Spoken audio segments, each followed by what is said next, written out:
제목은 딸 시온이여 해산한 여인처럼 힘들여 나을지어다. 여호와께서 말씀하시되 그날에는 내가 저는 자를 모으며 쫓겨난 자와 내가 환난 받게 한 자를 모아 발을 저는 자는 남은 백성이 되게 하며 멀리 쫓겨났던 자들이 강한 나라가 되게 하고 나 여호와가 시온산에서 이제부터 영원까지 그들을 다스리리라 하셨나니 너양 때에 망대어 딸 시온의 산이여 이전 권능 곧 딸 예루살렘에 나라가 내게로 돌아오리라.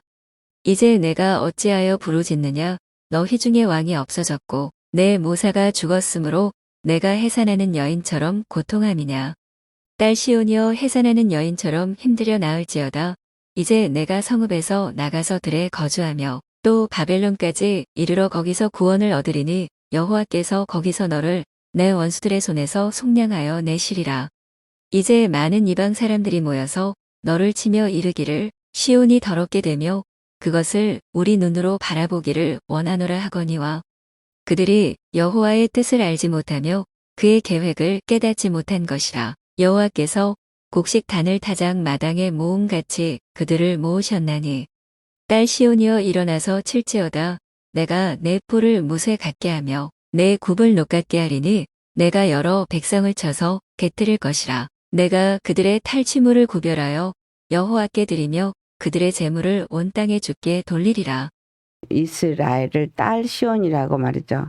그들에게 여호와께서 하시는 말씀이 해산하는 여인처럼 힘들여 나을지어다. 유다가 바벨론으로 끌려갈 때 이스라엘은 패망을 이미 했고 유다도 무너지게 되어지는 시점입니다. 그들을 향해서 주님이 말씀하시는 게 9절에 내가 어찌하여 부르짖느냐 해산하는 여인처럼 네가 고통하는 이유가 뭐냐 그것은 너희 중에 왕이 없어서냐 아니면 모사가 죽어서냐 그러면서 주시는 말씀이 해산한 여인처럼 힘들여서 나을지어다 라고 말해요. 아들을 힘든 고통 가운데서 낳게 되어진다라는 말씀을 하고 있습니다. 힘들여서 아들을 낳는 것을 10절에 어떻게 표현하고 있냐면 이제 내가 성읍에서 나가서 들에 거주하며 또 바벨론까지 이르러 거기서 구원을 얻으리니 여호와께서 거기서 너를 내 원수들의 손에서 속량하여 내시리라 라고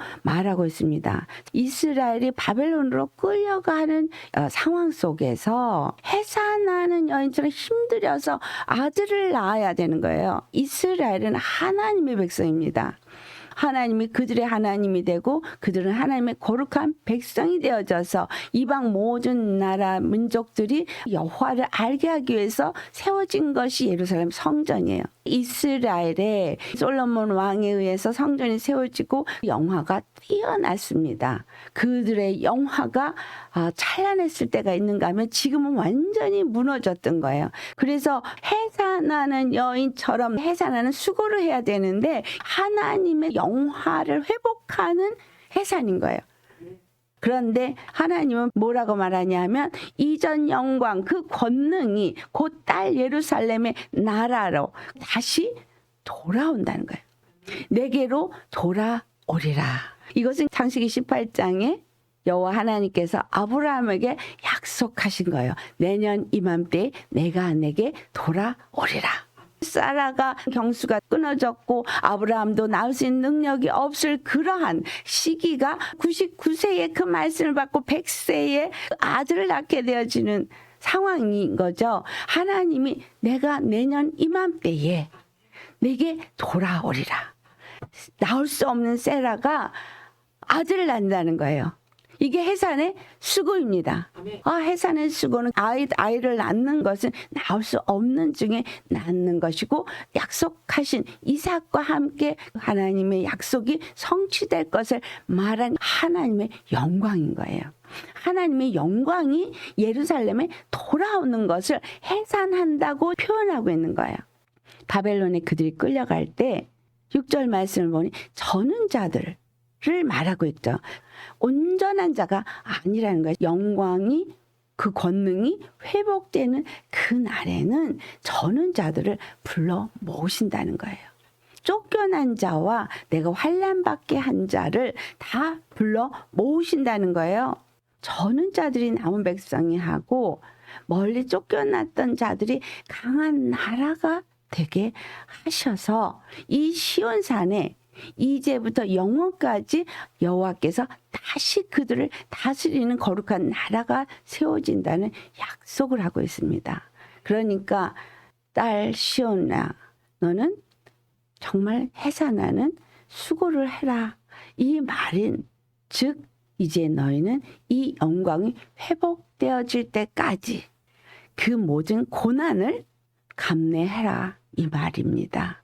해산하는 여인처럼 힘들어 나을지어다 라고 하신 이 말씀은 바벨론으로 끌려가는 그들에게 너희가 예루살렘에 다시 돌아와서 하나님이 통치하는 영원한 나라가 될 것이라는 얘기를 하고 있는데, 내가 내게 돌아오리라 한 그날이 잉태하는 날인 거예요. 잉태하는 날에 잉태를 했지만 바로 낳는 것이 아니라 아이를 낳을 때까지는 시간이 걸리죠. 10달 가까이에 잉태하는 시간이 걸리는데 바벨론에서 그들이 잉태하고 있는 거예요.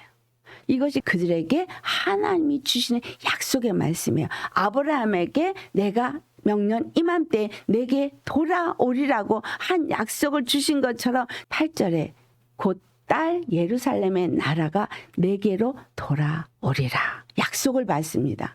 바벨론은 너희가 끌려가지만 예루살렘은 강한 나라가 돼서 너에게 돌아오게 될 것이다. 예루살렘은 다 무너졌지만 다시 이 예루살렘은 세워지고 거룩한 나라, 강한 나라로 세워지게 될 것이다. 너에게 돌아오리라. 다시 말하면 예루살렘 성전의 영화가 내게로 돌아오리라. 그 영화가 돌아온다는 얘기는 여호와께서 그 성전에 다시 임할 것이다 라는 말이죠. 이방 사람들은 그것이 무너지고 더럽혀진 것을 보기를 기뻐하고 박수를 치지만 12절에 여호와께서 뭐라고 말씀하세요? 그들이 여호와의 뜻을 알지 못하며 그의 계획을 깨닫지 못한 것이라. 여호와께서는 어떤 계획을 갖고 있어요?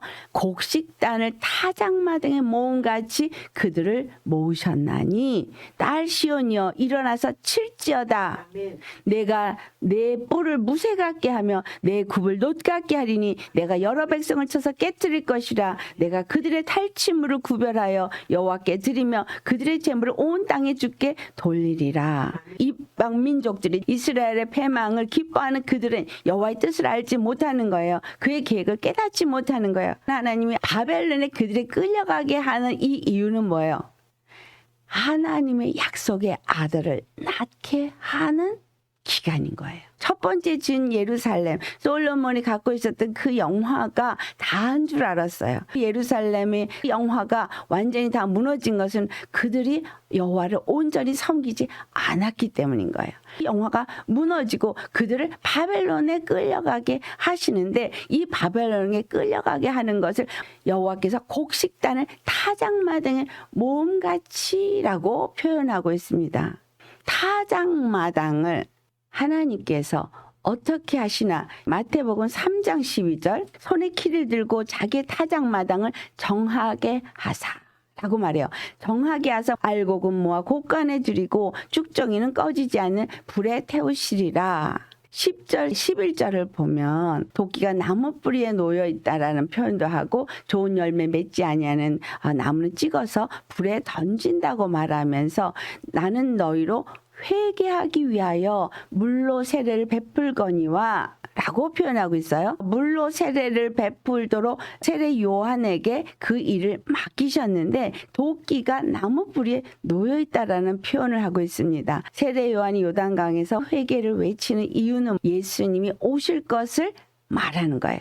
예수님이 오실 것을 말하기 전에 회개라는 것을 먼저 하게 됩니다. 바벨론으로 끌려가는 이스라엘은 회개부터 하게 됩니다. 우리가 여호와 하나님을 온전히 섬기지 못했구나, 회개하면서 바벨론에서 끊임없이 애통하면서 여호와 하나님을 구하고 찾고 하는 삶을 살 수밖에 없습니다. 언제나 우리가 돌아갈까? 언제나 우리가 회복될까? 다니엘이 70년 차면 예레미야에게 약속하신 말씀을 기억했던 것처럼 하나님은 선지자들에게 말씀을 하셨던 거예요. 이스라엘이 온전히 하나님을 섬기지 않았을 때 그들은 어떠한 결과가 있을 것을 말씀했고 그 말씀대로 이루어진 겁니다. 아브라함이 실수 연발에 이스마엘도 낳고 했지만 하나님은 거기에 약속이 있지 않다는 걸 말씀했습니다. 이스라엘도 율법을 가지고 열심으로 믿어서 하나님의 뜻이 이루어진 영화가 있을 걸 기대했지만 하나님은 그 율법으로도 이루지 아니한다는 거예요.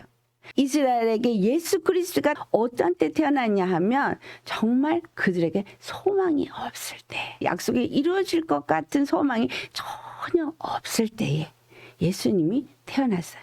이들이 왜 울부짖냐고 물으셨죠? 너희가 왕이 없기 때문이냐? 모사가 없기 때문이 너희가 울부짖느냐? 왜 해산하는 여인처럼 고통하느냐? 라고 말한 거예요. 그들은 기대했던 것이 왕이었고 모사였고 예루살렘 성이었어요. 근데 왕도 없어졌고 모사도 없어졌고 예루살렘 성도 없어졌어요. 그들이 해산하는 여인처럼 괴로워하는 그것이 없기 때문이냐라고 지금 질문하는 거예요. 이 땅에 교회가 애통하고 있습니까? 몸부림치면서 고통하고 있습니까? 그 고통이 무엇 때문이냐는 거예요. 내가 누리고 싶은 영화 때문이냐? 아니면 내가 좀 더 지혜 있는 자가 되어지기를 원해서냐? 왜 해산하는 여인처럼 고통하느냐라는 질문 우리에게 똑같이 해보셔야 합니다. 해산하는 여인처럼 오늘날 많은 사람들이 고통하고 있습니다. 그런데 그 고통이 하나님께서 허락하신 고통이라는 거예요. 자기의 타작마당을 정하게 하사라고 한 이 자기의 타작마당은 엄밀하게 말하면 이스라엘이에요. 그런데 자기의 타작마당을 정하게 하사 알곡은 모아 곡간에 들이고 쭉정이는 꺼지지 않는 불에 태우시는 타작마당은 십자가인 거예요. 예수님이 십자가에서 피를 흘리시고 우리의 죄를 다 사해준 거예요. 이스라엘의 죄를 다 사해준 거예요. 그래서 정하게 하신 거예요. 십자가의 공의가 우리를 죄 없다 하신 타작마당인 거예요. 정하게 한 타작마당인 거예요. 근데 타작마당을 정하게 하사 키를 들었어요. 알곡과 쭉정이를 가리기 위해서 키질을 합니다. 이스라엘이 바벨론으로 가서 그곳에서 고통하면서 알곡과 쭉정이가 나뉘어지는 겁니다. 해산하는 여인처럼 해산을 해야 되는 일이 딸 시온에게 허락된 거예요. 바벨론에 끌려가는 일이 허락된 거예요. 우리에게 이와 같은 고통의 시간이 허락된 겁니다. 하나님은 이스라엘 가운데서 하나님의 영화가 회복되기를 원하셨는데 예수님의 십자가에서 죽으시고 부활하셨을 때 하나님의 영화가 회복된 겁니다. 예수님이 십자가에 죽으시고 부활하심으로 예루살렘 성전의 기초석이 되셨거든요. 십자가에 죽고 3일 만에 부활하셔서 3일의 영화가 이루어진 거죠. 3일 길을 가서 모리아산에서 이삭이 죽을 뻔했지만 하나님은 이미 다른 번제물을 준비시키심으로 이삭은 죽은 자 가운데서 얻은 것 같이 되어졌어요. 하나님의 약속의 영화가 거기서 이루어졌습니다. 아브라함 이제 더 이상 시험이 없었던 거예요. 내가 나를 경외하는 줄 이제 알았느라. 이 말씀의 의미가 우리에게 어떤 의미를 주는지를 아셔야 돼요. 바벨론에 끌려갔던 이스라엘이 돌아와서 제2 예루살렘 성전을 중건하면서 하나님의 영화가 돌아오는 상징을 거기다 세우는 겁니다. 진정한 하나님의 영화가 돌아오는 것은 사람의 손에 지어진 예루살렘 성이 아니라 예수 그리스도로 말미암아 지어지는 예루살렘 성이라는 거예요. 그렇기 때문에 제2 예루살렘 성전을 짓도록 그들이 바벨론에서 약속대로 돌아왔으나 그들의 영화는 아직 이루어지지 않았다는 거죠. 예수님이 우리 안에 들어오셔서 우리가 죄 사함을 얻었어요. 그리고 예수님의 생명으로 산 자가 되어져서 그 생명을 누리는 자가 되고 있습니다. 그러나 예수님의 영광이 우리에게 임하는 완전한 영화가 이루어진 건 아니잖아요. 그때로부터 계속해서 무슨 일이 이루어지는 거예요? 저는 자들이 남은 자가 되어지고 쫓겨난 자들이 강한 나라가 되어져서 하나님이 그들을 다스리는 하나님의 거룩한 백성이 되는 시간이 필요하다는 거예요. 손에 키를 들고 자기 타작마당을 정하게 해서 알곡은 뭐 곶간에 들이고 쭉정이는 꺼지지 않는 불에 태운다고 한 것처럼 나보다 능력이 많으신 내 뒤에 오실 그분은 성령과 불로 너에게 세례를 베푸실 것이라. 여기서 성령과 불은 분명히 하나가 아니라 다른 거죠. 알곡은 성령을 부어주고 쭉정이는 불에 태운다 이 말이에요. 계시록 12장에 해산하는 이야기가 나옵니다. 여자가 아이를 베어 해산하게 돼서 해를 쓰고 부르짖더라 라는 것이 나오죠. 그런데 아이를 낳으면은 그 아이를 해하려고 큰 붉은 용이 기다리고 있는데 여자가 아들을 낳았어요. 이스라엘이 예수님을 낳았어요. 철장으로 만국을 다스리는 남자가 낳아졌어요. 그 아이를 하나님 아까 그 고자 앞으로 올려갔어요. 붉은 용은 예수님을 십자가에 죽이려고 했어요. 하지만 여자가 만국을 다스리는 권세를 받은 아들을 낳은 거예요. 예수 그리스도가 십자가에서 죽으시고 부활하셔서 하나님 보좌 앞으로 올라가심으로 인해서 이스라엘에게 구원이 이루어진 거죠. 그리고 나서 예수 그리스도 안에 믿는 모든 자들이 마리아가 된 거죠. 마리아는 나올 수 없는 중에 성령님의 잉태하심을 따라 아들을 낳은 거예요. 자, 오늘날 교회가 여자죠. 이 여자가 씨를 가지고 아들을 낳아야 되는데 남자를 알지 못하는 여자여야 되는 거예요. 이 세상가 착한 여자들은 딸을 낳아요. 성경에서 딸을 낳는 것은 음녀를 낳는 걸 말하고 있는 거예요. 교회가 음녀를 낳는 것을 창세기 6장에는 하나님의 아들이 세상의 사람의 딸들의 아름다움을 보고 취하여서 결혼을 하고 네피림을 낳는 것으로 표현하고 있습니다. 네피림의 영적인 의미는 이 땅에 교회가 세상과 짝해서 낳은 음료를 나타내고 있는 거예요. 아들이 아닌 거예요. 우리는 해산하는 수고를 하되 아들을 낳아야 됩니다. 여자가 1260일 동안 광야로 도망을 해가지고 하나님께서 양육하기 위하여 예비한 곳에 있더라. 여자는 이스라엘로 표현되어져 있지만 영적인 이스라엘을 말하고 있고 그리스도의 교회를 말하고 있다는 것을 우리가 알 수 있습니다. 교회가 하나님의 말씀을 따라서 어떤 일을 해야 되느냐. 11절 말씀 같이 봉독합니다.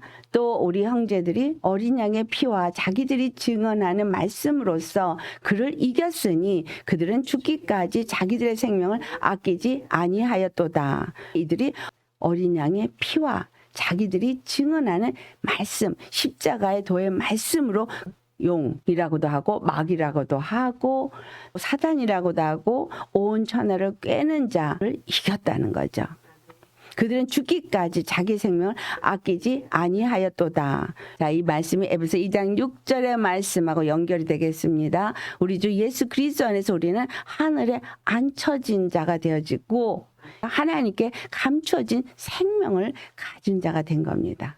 14절로 같이 복력합니다. 그 여자가 큰 독수리의 두 날개를 받아 광야 자기 곳으로 날아가 거기서 큰 뱀의 낯을 피하여 한때와 두때와 반때를 양육받으며 뱀이 그 입으로 물을 강같이 토해서 여자를 물에 떠내려가게 하려고 합니다. 그렇지만 땅이 도와서 그 입을 벌려 물을 다 삼켜버리죠. 17절 같이 봉독합니다. 용이 여자에게 분노하여 돌아가서 그 여자의 남은 자손 곧 하나님의 계명을 지키며 예수의 증거를 가진 자들과 더불어 싸우려고 바다 모래 위에 서 있더라. 남은 자손이 누구예요? 여자의 남은 자손, 여자가 낳은 아들을 얘기하고 있는 거예요. 그러니까 예수 그리스도가 첫 번째 낳은 아들이라면 예수 그리스도 안에서 아들 된 사람들이 여자의 남은 자손이 되는 겁니다. 그들은 하나님의 계명을 지키며 예수의 증거를 가진 자들인 거예요. 그들은 어린 양의 피와 자기들이 증언하는 십자가의 말씀으로서 이긴 자들입니다. 14장에 가면 그렇게 이긴 자들이 14만 4천인으로서 그들 이마에는 어린 양의 이름과 그 아버지의 이름 쓴 것이 있다고 표현하고 있죠. 이 사람들은 어떤 사람이에요? 4절로부터 6절까지 같이 봉독합니다. 이 사람들은 여자와 더불어 더럽히지 아니하고 순결한 자라. 어린 양이 어디로 인도하든지 따라가는 자며 사람 가운데서 속량함을 받아 처음 익은 열매로 하나님과 어린 양에게 속한 자들이니 그 입에 거짓말이 없고 흠이 없는 자들이더라. 아멘. 13장에 666의 인을 맞는 자들을 말하고 있고 14장에는 14만 4천인을 말하고 있습니다. 쭉정이가 13장에 나왔다면 14장에는 알곡을 표현하고 있습니다. 하나님이 그들을 타작을 치는 이제 것이 14장 14절로부터 나와요. 흰 구름이 있고 구름 위에 인자와 같은 이가 앉으셨는데 그분이 예리한 낫을 가지고 추수를 해요. 15절과 16절 같이 봉독합니다. 또 다른 전사가 성전으로부터 나와 구름 위에 앉은 이를 향하여 큰 음성으로 와서 외쳐 이르되 당신의 낯을 휘둘러 거두소서. 땅의 곡식이 다 익어 거둘 때가 이르렀음이니이다 하니 구름 위에 앉으신 이가 낯을 땅에 휘두르매 땅의 곡식이 거두어지니라. 이 천사들은 구름 위에 앉은 인자에게 곡식이 다 익었으니까 거두시라 해서 알곡을 거두는 걸 표현하고 있어요. 18절 한 절만 보겠어요. 또 불을 다스리는 다른 천사가 제단으로부터 나와 예리한 낫 가진 자를 향하여 큰 음성으로 불러 이르되 내 예리한 낫을 휘둘러 땅의 포도송이를 거두라. 그 포도가 익었느니라 하더라. 여기서 포도는요, 음행의 포도주를 즐겨한 자들을 말해주고 있습니다. 곡식을 거둬들일 때에 포도도 거둬들이는 이때가 언제냐 하면 오순절 이후에 밀추수가 있고 그 다음에 포도추수가 이루어집니다. 포도추수가 이루어지면서 나팔절이 있고 그 다음에 속죄절이 있어진다는 거예요. 나팔절과 속죄절이 일어나는 그 시점에서 포도들은 포도주 틀에 던져져서 피가 말굴레까지 닿았고 1600 스타디온에 퍼졌더라라고 말합니다. 진노의 포도주 틀에 던져진 것을 말하고 있어요. 알곡과 쭉정이를 가르는 타작마당의 추수의 상태를 나타내주고 있습니다. 오늘 미가서에서도 그 이야기를 우리에게 해주고 있지 않습니까? 그래서 미가서에서 한 말이 바로 이와 같이 주님께서 그들을 다시 회복시키신다는 거예요. 이방 족속들은 하나님의 뜻을 알지 못하고 저들이 모여서 너를 치며 조롱하며 말한다는 거죠. 그렇지만 여호와의 뜻은 해산하는 수고를 너에게 허락한다는 거예요. 곡식단을 타작마당에 모음같이 그들을 모실 것이라고 말하고 있습니다. 그래서 그들이 해산하는 수고를 하지만 이들이 해산하는 수고를 어떻게 했어야만 하느냐. 이것이 계시록 13장에 나옵니다. 신성 모독하는 일이 있고 적그리스도가 일어나고 거짓 선지자들이 권세를 받아서 성도들을 죽이는 그때에 13장 7절과 8절을 같이 봉독합니다. 또 권세를 받아 성도들과 싸워 이기게 되고 각 족속과 백성과 방언과 나라를 다스리는 권세를 받으니 죽임을 당한 어린 양의 생명책에 창세 이후로 이름이 기록되지 못하고 이 땅에 사는 자들은 다 그 짐승에게 경배하니라. 아멘. 이와 같이 다 경배하게 된다는 거예요. 어린 양의 생명책에 기록된 자들을 빼놓고는 다 경배하는 일이 있을 거라는 거예요. 16절로부터 보면 인을 받는 말이 기록되어져 있습니다. 그런데 이때에 무엇이 우리에게 필요하냐, 우리에게 요구되는 것은 성도의 인내예요. 믿음의 인내예요. 그것이 해산하는 고통입니다. 이 땅에서 일어나는 이러한 일들 가운데서 하나님은 인내로 구원을 얻는 자를 찾고 있다는 거예요. 미가서에 나온 것처럼 이스라엘이 완전히 패망이 되어지고 바벨론으로 끌려갈 때에 에스겔에게 하나님의 권능이 임하셔서 마른 뼈가 가득한 골짜기로 데려간 것이 에스겔서 37장이 기록되어져 있습니다. 자, 4절로부터 6절까지 같이 봉독하시겠습니다. 또 내게 이르시되 너는 이 모든 뼈에게 대언하여 이르기를 너희 마른 뼈들아 여호와의 말씀을 들을지어다. 주 여호와께서 이 뼈들에게 이같이 말씀하시기를 내가 생기를 너에게 들어가게 하리니 너희가 살아나리라. 너희 위에 힘줄을 두고 살을 입히고 가죽으로 덮고 너희 속에 생기를 넣으리니 너희가 살아나리라. 또 내가 여호와인 줄 너희가 알리라 하셨다. 아니하라. 자, 4절의 끝에 뭐라 그래요? 여호와의 말씀을 들을지어다. 여호와의 말씀을 들을지어다라는 얘기는 약속의 말씀을 들을지어다 이 말이에요. 이 뼈들에게 말해라. 내가 생기를 너희에게 들어가게 할 것이고 너희가 살아날 것이다. 약속의 말씀을 주고 있는 겁니다. 메마르고 도무지 소망이 없고 가망성이 없는 마른 뼈들이 골짜기에 가득해서 하나도 연합된 것이 없이 다 분리되어 있는 거, 예루살렘이 무너진 거, 하나님의 영광이 떠나서 다시는 그 영광가 회복될 것 같지 않은 상태. 하지만 내가 너에게 힘줄을 주고 살을 입히고 가죽을 덮어서 너희 속에 생기를 주어서 살아나게 할 거라는 거예요. 그때야 너희가 내가 여호와인 줄 알리라. 해산한 수고가 살이 입히고 힘줄이 생기고 껍데기가 생겨서 사람 형체를 입어가는 걸 말해주고 있는 거예요. 그리고 그 안에 생명이 있어서 생명이 잉태되어져서 아들이 낳는 것을 말해주고 있는 거예요. 그때서야 너희가 내가 여호와인 줄을 알리라라는 거예요. 이스라엘에게 해산의 수고를 하라 한 말씀이 37장 13절에 내가 너희 무덤을 열고 너희를 거기서 나오게 한즉 너희는 내가 여호와인 줄 알리라. 내 백성들아, 내가 너희 무덤을 열고 너희를 거기서 나오게 한다. 무덤을 열고 우리를 거기서 나오게 한 이가 누구세요? 예수 그리스도.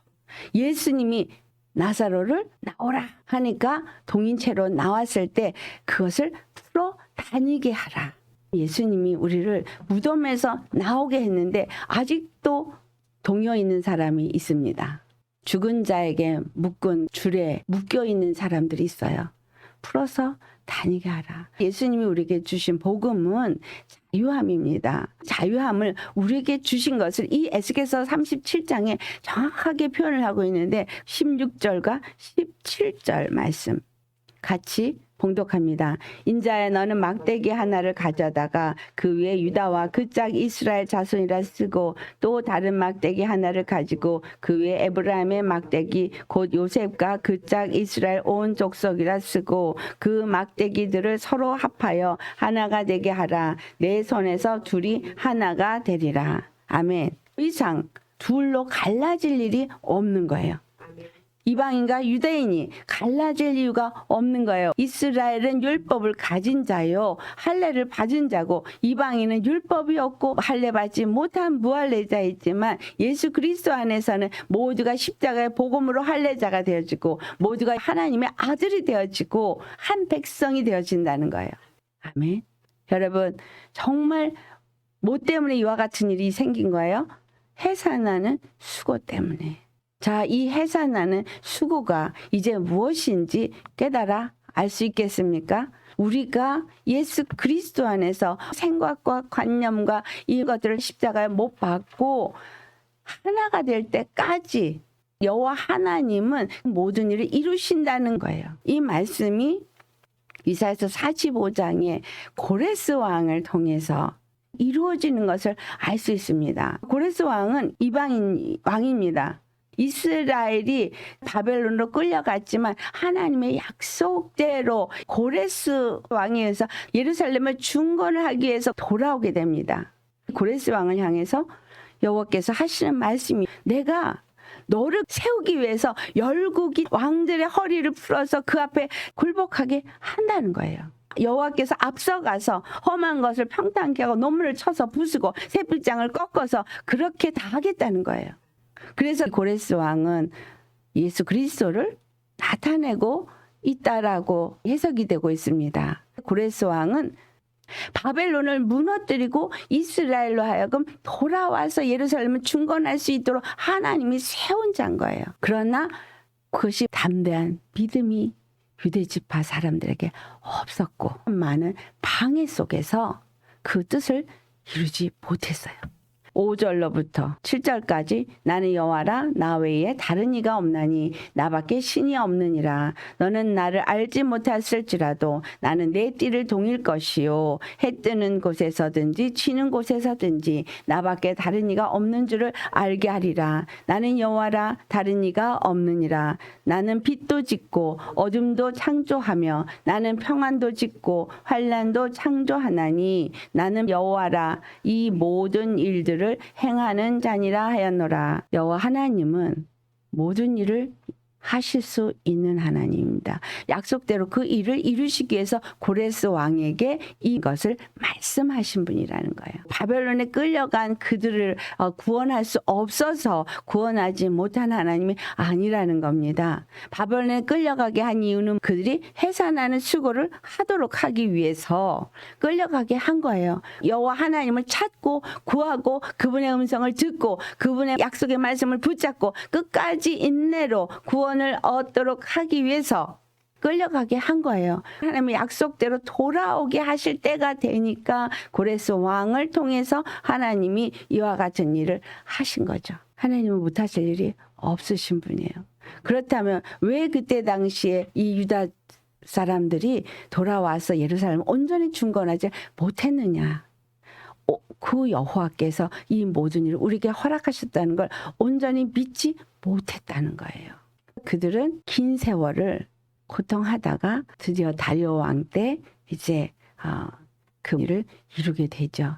3번에 거쳐서 그들이 돌아오게 되는데 끌려갈 때도 3번에 거쳐서 끌려갔습니다. 돌아올 때도 3번에 거쳐서 돌아오게 되고요. 하나님의 약속의 말씀은 반드시 성취된다는 거예요. 오늘 미가서를 보니까 유다 지파들이 여호와를 제대로 알았어야 하는 이유가 무엇인지를 말하고 있어요. 그들은 하나님 안에서 이미 권능을 얻은 자예요. 13절에 보니까 딸 시온이여 일어나서 칠지어다 라고 말하잖아요. 여호와 하나님이 그들과 함께 하니까 그들이 돌아와서 알곡과 쑥정이를 나눌 거니까 치라는 거예요. 우리에게 예수 이름에 권세를 주셨어요. 그 권능을 주시고 모든 일을 회복하기 원하십니다. 그러니까 유다 족속들이 하나님의 약속의 말씀을 대대로 믿었었다면 비록 방해하는 일이 있다 할지라도 그들은 예루살렘 성전을 중건하는 것을 반대하는 자를 치면서라도 그것을 이루어 갔을 텐데 그렇지 못한 거예요. 내가 내게 뿔을 무쇠 같게 하며 내 굽을 놋 같게 하리니 내가 여러 백성을 쳐서 깨뜨릴 것이라. 미가서 말씀처럼 여호와의 계획을 알지 못하는 자들은 그 입으로 우리를 치고 어쩌고 저쩌고 말하겠지만 하나님은 이미 곡식단을 거둬들일 타작마당을 정하게 하셨습니다. 거기서 손에 키를 들고 그것을 치시는 이는 하나님이신 거예요. 우리는 그 권능의 이름을 가진 자인 거예요. 그래서 그것을 쳐서 쭉정이 같은 것은 내어 쫓고 알곡은 모아 곳간에 드리는 일에 함께 해야 한다는 거예요. 예수의 이름의 권능을 우리에게 주셨습니다. 예수의 이름을 가졌다고 하면서도 그 이름을 사용하지 못한다면 고레스 왕이 칙령을 내려서 돌아가 예루살렘을 중건하라까지 했는데도 가서 예루살렘을 중건하지 못한 자들과 똑같은 거예요. 우리에게 무쇠 같게 하는 뿔을 줬어요. 내게 주신 예수 이름의 능력, 그 이름의 권세, 이것을 우리에게 주셨습니다. 해산하는 수고가 우리에게서 일어나는 그날까지 우리는 예수의 이름으로 전진해야 합니다.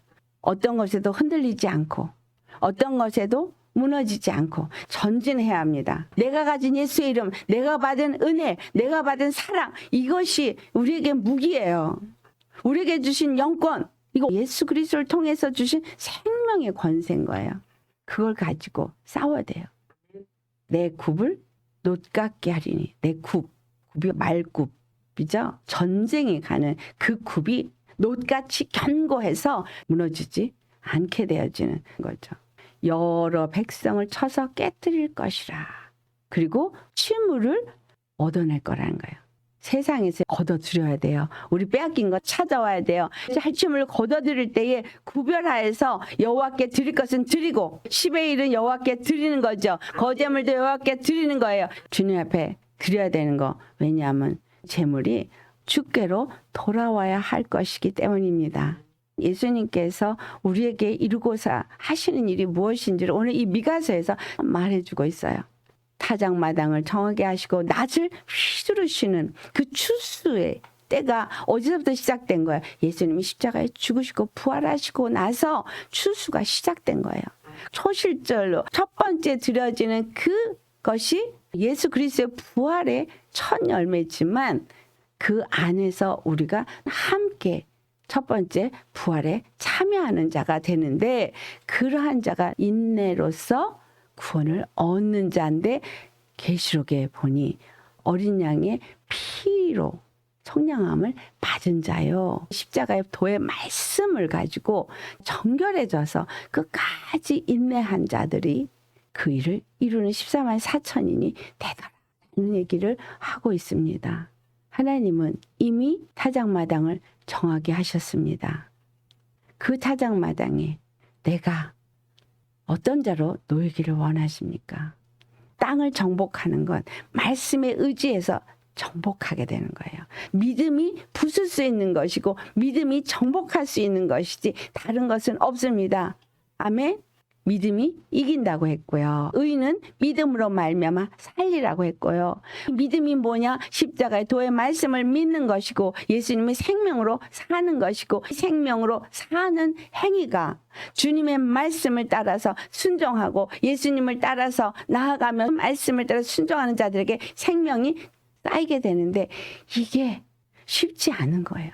매 순간마다 내 육을 쳐서 복종케 하여 생명이 내 안에 쌓이게 되는 거예요. 내 안에 차곡차곡 생명이 쌓여야 해산하는 일이 일어나는데 바벨론에 끌려간 것이 해산하는 수고를 하는 건가요? 예수님이 내게서 나타나기 위해서 수고를 하는 거예요. 해산하기 위해서 생명을 채우는 수고를 하는 거죠. 생명이 아직 연약해서 제대로 나타나지 않으니까 성전이 온전을 지을 수 없어서 이런 방에 저런 방에 오니까 넘어지지만 하나님은 그래도 저는 자를 모아서 쫓겨난 자를 모아서 흩은 자를 모아서 강한 나라를 세우신다는 약속을 하십니다. 강한 자를 세우실 때까지 하나님은 그 일을 쉬지 않습니다. 그 일이 우리 안에서 일어나고 있는 거예요. 딸 시온아 해산하여 하나님의 영광을 회복할지어다 라는 거죠. 예수님의 영화가 나타나는 그날까지 우리는 인내로서 해산하는 수고를 해야 하는 거예요. 계시록 13장에도 나왔던 것처럼 짐승에게 권세를 하나님이 주신다는 거예요. 권세를 주니까 사람들에게 인을 맡게 해요. 666에 인을 맡게 해요. 그런데 거기서 구별이 되는 거예요. 666에 인을 안 맞는 자와 맞는 자가 구별이 되는 거예요. 어린 양의 생명책에 기록된 자는 맞지 않지만 그렇지 않은 자는 다 인을 맞는다는 거예요. 알곡과 쭉정이가 나누어지는 거. 이게 해산의 수고 속에서 이루어지는 겁니다. 교회가 생명이 나타나고 예수님의 영화가 나타나는 수고를 해야 하는 이유. 이 땅 가운데서 고난을 통과하면서 해산하는 일이 일어난다는 거예요. 쉽게 나는 게 아니라 생명을 먹을 때는 먹는 대로 힘이 들어요. 그렇지만 나을 때가 되면 애를 쓰는데 지금 진통이 시작되고 있는 때다라는 거죠. 진통이 있지만 애를 낳을 때까지는 진통은 점점 더 가중되어져 갑니다. 결국은 마지막 진통이 크게 있고 나서 아이가 나옵니다. 우리는 그것을 알고 약속의 말씀을 붙잡고 끝까지 인내로 구원을 얻는 저와 여러분 되시기를 예수님의 이름으로 축원합니다. 아멘. 약속하신 말씀 꽉 붙잡고 예수님만 따라가며 복음 안에서 순종하며 끝까지 가시기를 예수님을 축원합니다. 말씀 생각하며 다 같이 기도하시겠습니다. 할렐루야. 거룩하신 아버지 감사합니다. 참으로 우리에게 해산하는 그 고통을 통하여서 하나님의 영광을 나타내기를 원하시는 아버지요.